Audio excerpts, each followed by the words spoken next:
If you are ignoring that burning sensation, those heartburns, and all those symptoms about peptic ulcer, this is going to help build your gut walls well. It's 2 a.m. and I'm doubled over in agony, sweat drenching all over my face. I thought it was one of those foods I just grabbed by the roadside. I just took it out. I popped an antacid into my system, trying to relieve my tummy of that whole discomfort, and tried to see if I could get back to sleep. I couldn't, but whilst trying, I dozed off, and then the only thing I realized was by morning, I am vomiting in blood. I had blood all over my face, and the only thing that could help me was my girlfriend was able to take me all the way to the hospital. Until I opened my eyes, I saw doctors who had surrounded me, and they told me we had just had a surgical procedure on you for perforated peptic ulcer disease. What? My peptic ulcer, which I was trying to live with, balancing between antacids and popping other things into my system, had just gotten perforated. What kind of world do we live in?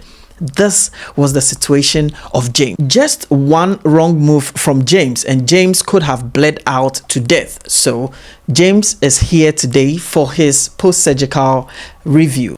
Hey, my name is Dr. Samuel Ologo. I'm a health pro, a health educator. What I do is I take major health issues and then I break them down to minute forms so that you can understand and be able to help yourself. In today's video, I'm going to review what no one, and I mean no one, not even your doctors, tell you about peptic ulcer and the natural foods that helped healed me in weeks. Before you go, myself and my other colleague doctors who have come up with a telemedicine platform where you can a one-to-one session with these doctors, and they will be able to help you understand your medical condition. They will go through some of your labs with you, since maybe you don't understand, because you only get 10 minutes to spend with most of your doctors in your various countries. So this is an opportunity for you to just schedule a meet one-on-one with some of these doctors. So the website is www.anchorhealthmd.com.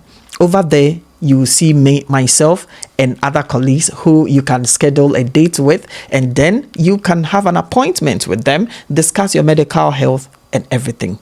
Let's continue. Let's understand what causes peptic ulcer. So peptic ulcer, many people think that it's caused by stress alone. No, that's a myth. When we talk about peptic ulcer, about 90% of peptic ulcer is caused by H. pylori, called Helicobacter pylori. This is a bacteria. It's an organism. Immediately it enters into your stomach, it begins to eat the stomach lining. Also, there is NSAID, such as brufen. You know what we do to them? Immediately you go to the pharmacy, you begin to complain of that back pain, arm pain, headache, waist pain, etc. You tend to get some of the non-steroidal anti-inflammatory medications, and then you pop them into your system. You know what they do? The first thing they do is that, you go for workouts, like to the gym, and then the first day you go, you realize there's pain, and so you begin to prescribe for yourself some pain medications. These actually punch holes in the stomach lining. You know why? They prevent or they block that protective mechanism, the prostaglandins that are supposed to protect the stomach lining.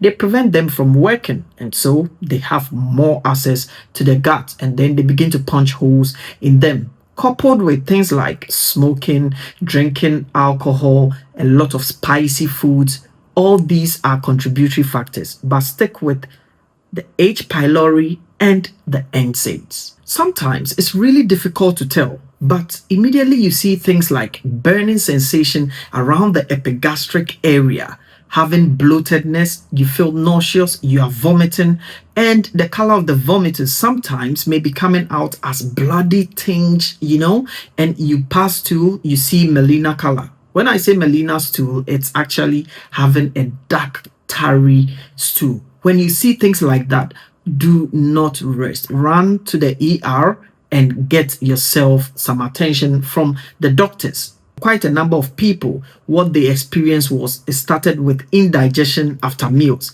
Don't wait like James did. So for James, he said the first time he attended the hospital about this same issue, what they did for him was the doctors took his stool, they did a stool test, which actually came out there was a presence of H. pylori microorganism or bacterial in there. They placed him on some proton pump inhibitors, which actually what the proton pump inhibitors does is that it tends to neutralize a bit the acidic ratio or the acidic medium in the gut. And then they placed him on some medications like an antibiotic to try killing the H. pylori, and that is why you have to go back and do an H. pylori eradication test to tell whether there is still H. pylori in your gut or not. Then next thing was they gave him something to soothe the stomach lining, and all these, they were helpful. In the first instance, they were very, very helpful, but it doesn't treat absolutely the peptic ulcer disease. And that brings us to the main thing. What are the natural remedies and foods that helps to treat peptic ulcer? Absolutely, I will show you these ingredients, and they are proven hacks. They actually have very, very high turnout after researches done proved that they were able to heal peptic ulcer. Absolutely. So take a pen and paper and take this down with me. Now, broccoli sprout. Broccoli sprout. What the sprout does is that it contains sulforaphane. Now, these sulforaphane are able to kill H. pylori. That is the bacteria causing about 90% of peptic ulcer. Whilst it kills it, you are going to take this over an 8-week period. It's going to boost the inner part of your gut and help the bacteria to be flushed out easily. The next is manuka honey. Manuka honey, you only need to take 1 tablespoonful of manuka honey, just like this, and you have to take it on daily basis. You know what this does? It's a beast when it comes to antibacterial effect. So just 1 and you are good to go. Now, the next actually contains vitamin U, and I expect you to take about 200 ml of it in 1 day. 200 ml will help you heal the ulcer very, very fast. And this is cabbage juice. If you know any fermented product, you can go for these fermented products. They are very good. If you are from Africa, I know a lot of the flour foods we eat, they contain a lot, or they are usually fermented before we take them. In the same way, if you get yourself some yogurt, it doesn't mean that take a whole basket or a whole barrel of yogurt. No, you take in moderation. You eat a lot of yogurt and fermented product, and they serve as probiotics for your gut. They actually destabilizes the inner part of the gut, okay, and it helps and prevent the microorganism from surviving in there.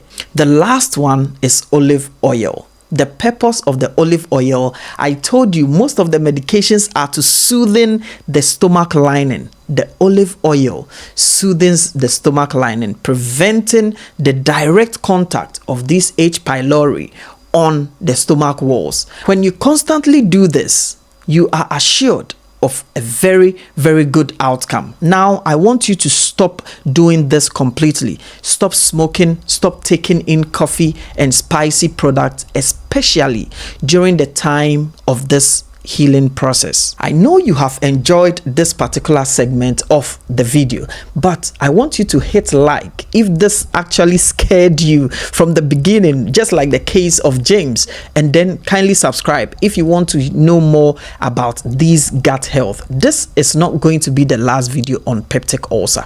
There are more videos that are coming up, and if you don't want to miss out on it, kindly stay, subscribe, put me on post notification so that any of the videos that comes on, you'll be able to get them.